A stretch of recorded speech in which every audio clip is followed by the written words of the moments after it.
Ahoj, pojďme spolu dnes uháčkovat vlnkovou deku z příze Senfony. Pokud někomu více vyhovuje psaná forma návodu, tak to najdete na stránce www.motánky.cz.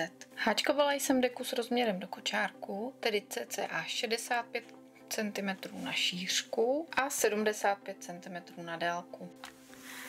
K práci jsem použila jedno balení příze Everyday Senfony. Everyday Senfony se prodává v balení po 3 kusech. Každé klubko má 100 gramů a je složeno ze 6 nitek. Nikoliv však stočených, ale jdou vedle sebe. 2 klubíčka v balení tvoří jedna barva a jedno klubíčko je namíchané z těchto barev. Když jsem deku háčkovala poprvé háčkem Soft Grip číslo 5, tak mi od každé barvy zbylo zhruba 7 metrů. Když jsem je háčkovala teď háčkem číslo 5 od firmy Tulip Etimo, tak mi zbylo pouze pár centimetrů. Těmito háčky pracuji volněji a rozhodně by stačilo, kdybych použila háček číslo 4,5, měla bych na konci větší rezervu příze. Doporučuji tedy pro jistotu 2 balení a ze zbytku příze můžete uháčkovat třeba čepičku.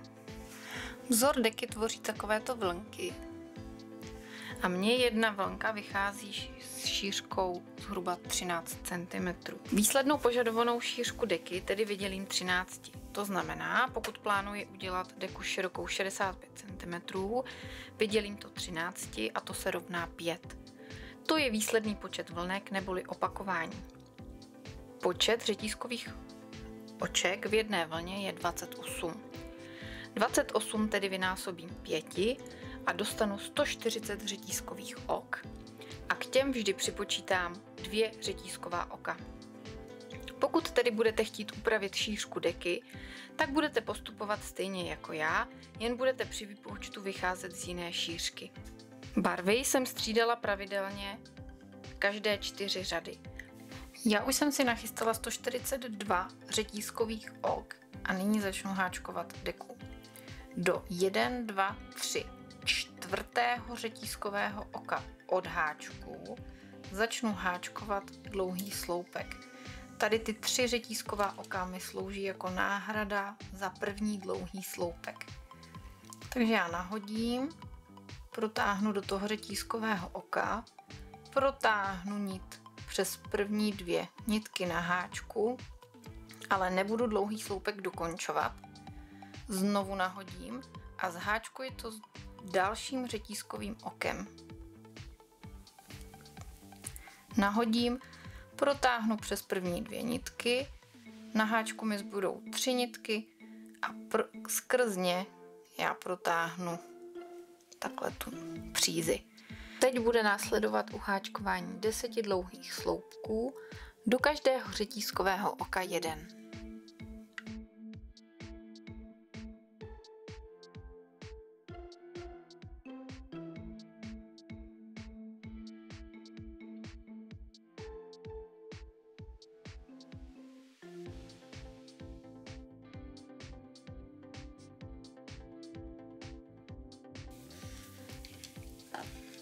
Takže mám uháčkováno 3 řetízková oka, zaháčkované 2 dlouhé sloupky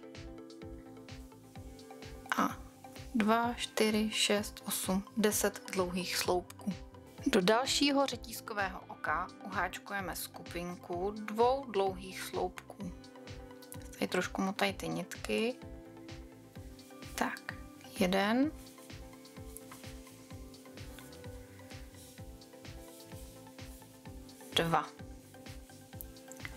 2 řetízková oka a do dalšího řetízkového oka uháčkujeme opět skupinku 2 dlouhých sloupků.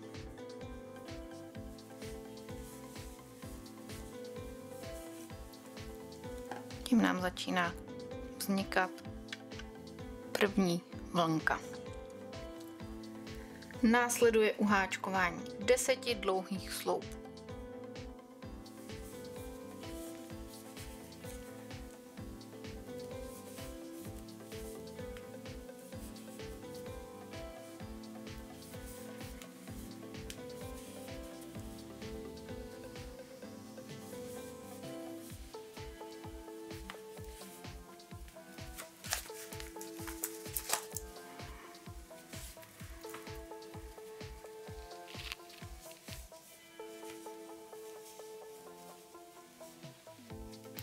Mám uháčkováno 10 dlouhých sloupků a teď zase 2 dlouhé sloupky, 2 řetízková oka, zaháčkuji pomocí dlouhých sloupků. Takže nahodím, nedokončím dlouhý sloupek, do dalšího řetízkového okna začnu další dlouhý sloupek, protáhnu přes první 2 nitky na háčku, mám tam 3, nahodím a dokončím dlouhý sloupek.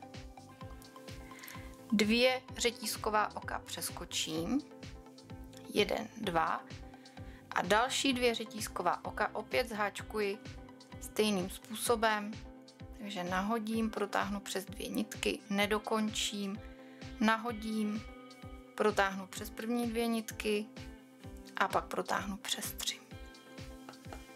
A začne se mi tvořit druhá vlna. Tady jdu nahoru, dolů a zase půjdu nahoru tím, že uháčkuji 10 dlouhých sloupků. Mám uháčkováno 10 dlouhých sloupků a do dalšího řetízkového oka bude následovat skupinka 2 dlouhých sloupků.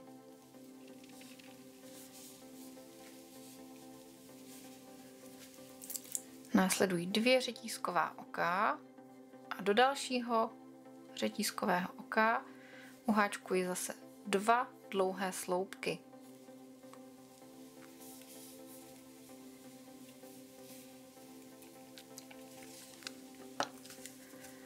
A následuje 10 dlouhých sloupků. Já mám uháčkováno 10 dlouhých sloupků a následuje zháčkování 2 řetízkových ok. Takže zase za pomocí dlouhých sloupků zháčkuji 2 řetízková oka, teď 2 řetízková oka přeskočím a následuje zháčkování dalších 2 řetízkových ok.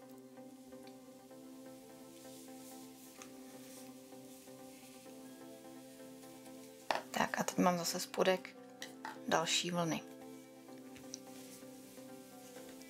Mě to trošku kroutí, ale pro představu tak. Následuje uháčkování 10 dlouhých sloupků. Opět mám uháčkováno 10 dlouhých sloupků a následuje uháčkování 2 dlouhých sloupků do jednoho řetízkového oka.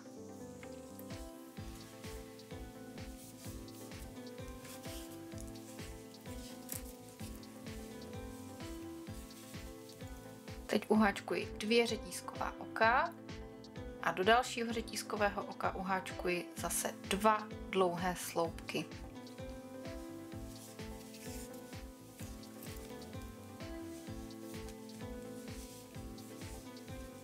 A na tomto principu pokračuji až do konce řady a tam my se potkáme. Já jsem na konci řady, mám uháčkováno 10 dlouhých sloupků a jak vidíte, zbyly mi tu 3 řetízková oka.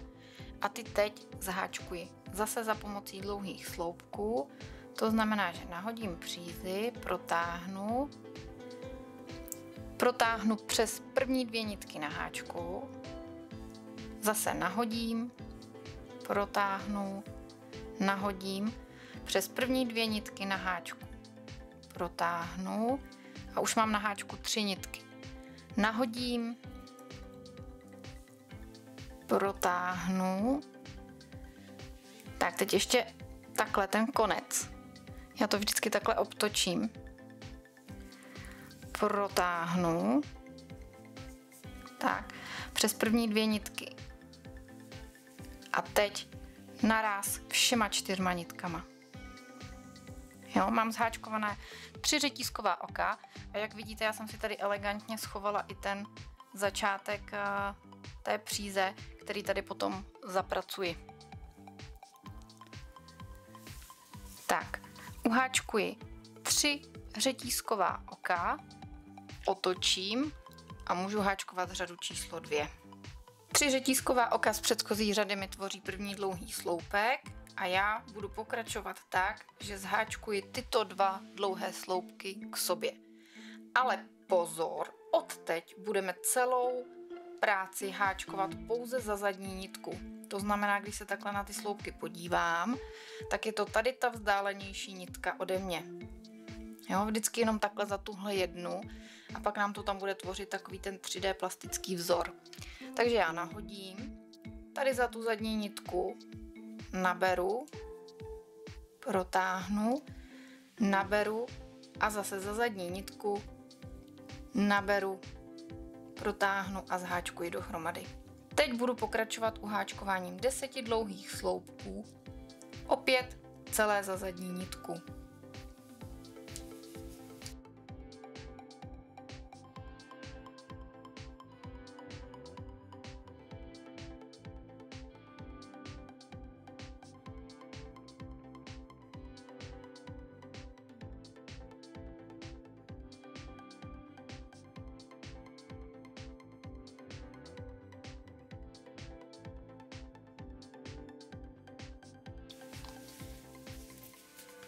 Tak, mám uháčkováno 10 dlouhých sloupků za zadní nitku a jak můžete vidět, mě už tady vzniká takhle ten 3D efekt. Já teď budu háčkovat pod tato 2 řetízková oka skupinku 2 dlouhých sloupků, 2 řetízkových ok a opět 2 dlouhé sloupky. To znamená, že vždy ve vrcholu té vlny uháčkuji pod ta 2 řetízková oka skupinku 2 dlouhé sloupky, 2 řetízková oka a 2 dlouhé sloupky. Pokračuji opět s uháčkováním 10 dlouhých sloupků za zadní nitku.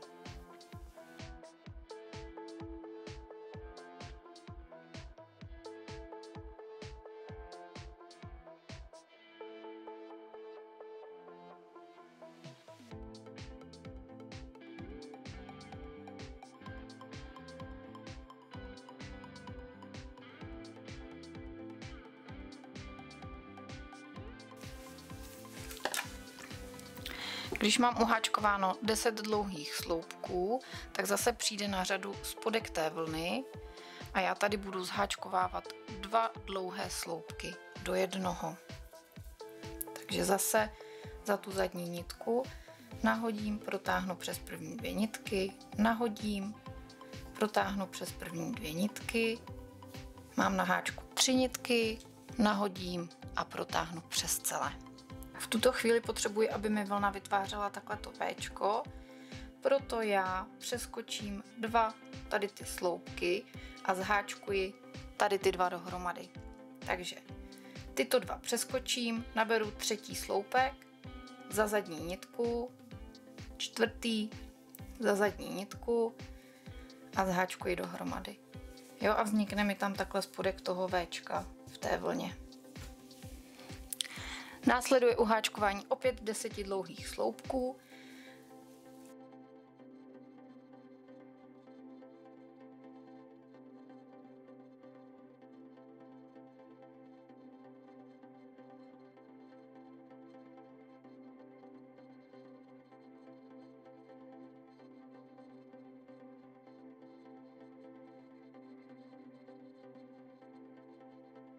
Mám uháčkováno 10 dlouhých sloupků celé zase za zadní nitku a pod následující 2 řetízková oka uháčkuji tu samou skupinku, jako jsem háčkovala tady.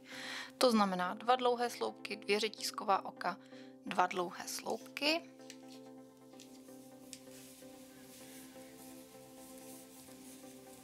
Dva dlouhé sloupky, 2 řetízková oka a 2 dlouhé sloupky. Tak a tímto stylem já budu pokračovat až na konec řady, to znamená dole, tam, kde mi tvoří spodek Včka, budu 2 sloupky zháčkovávat, 2 přeskakovat a 2 zase zháčkovávat a tam, kde je vrchol té vlny, budu háčkovat pod ta 2 řetízková oka skupinku 2 dlouhých sloupků, 2 řetízkových ok a 2 dlouhých sloupků. A my se potkáme na konci řady, kde vám zase ukážu, jak zakončit.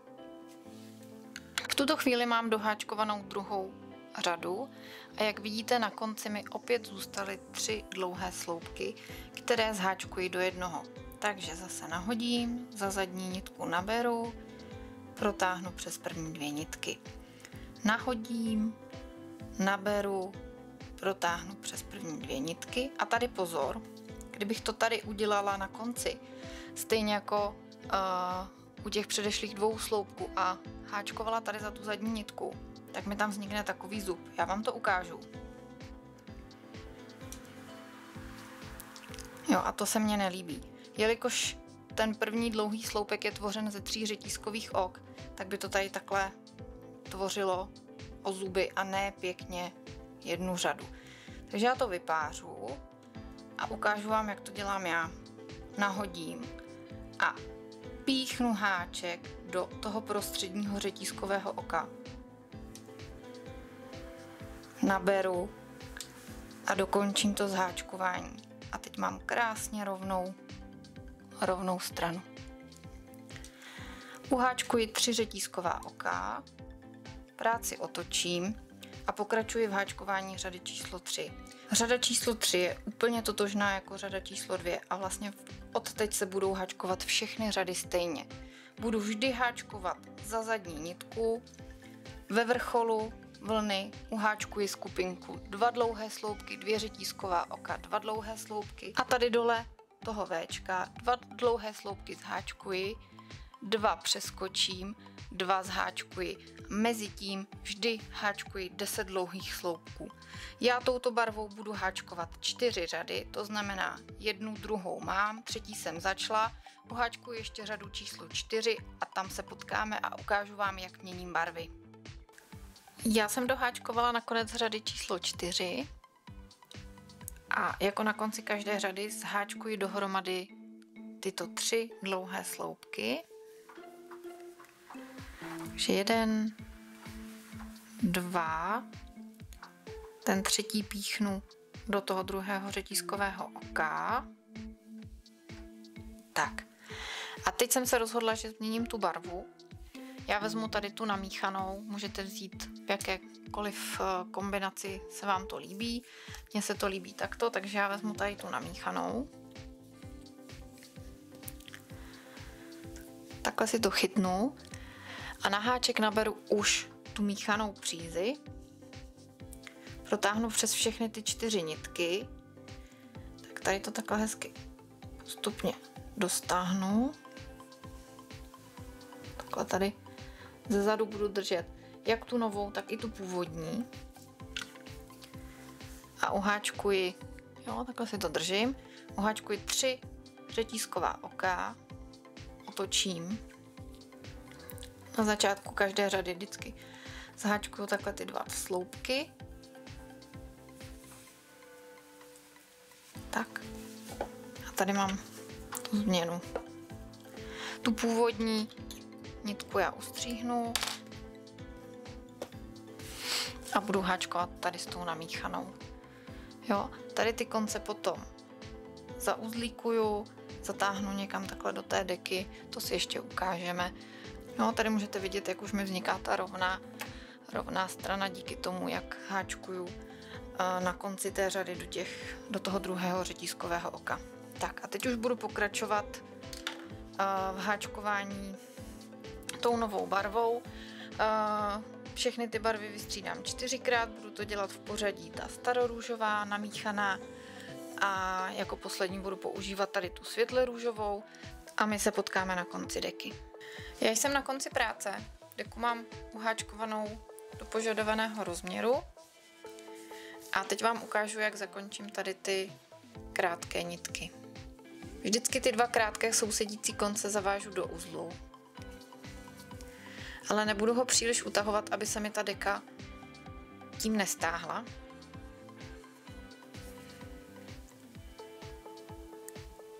Ten jeden konec vezmu a navléknu do jehly. Když mám navlečeno, tak za pomocí té jehly ten konec té příze takhle zašiji do deky a 3 nitky z těch 6 z jehly vytáhnu. 3 si tam ponechám a ty 3 zbývající nitky co jsem si nechala v jehle, protáhnu ještě o jeden sloupek vedle, vyvléknu z jehly a tady rovněž udělám uzlík.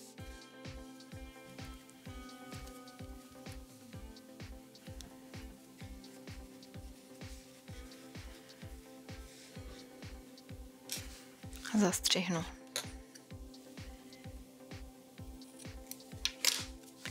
Tak a ten koneček je pěkně takhle začištěný, nikde není nic vidět a já to takhle udělám po celé straně se všemi konci. A já mám v tuto chvíli hotovo. Jestli se vám video líbilo, budu ráda za váš like a pokud nechcete přijít o další, tak dejte odběr tomuto kanálu.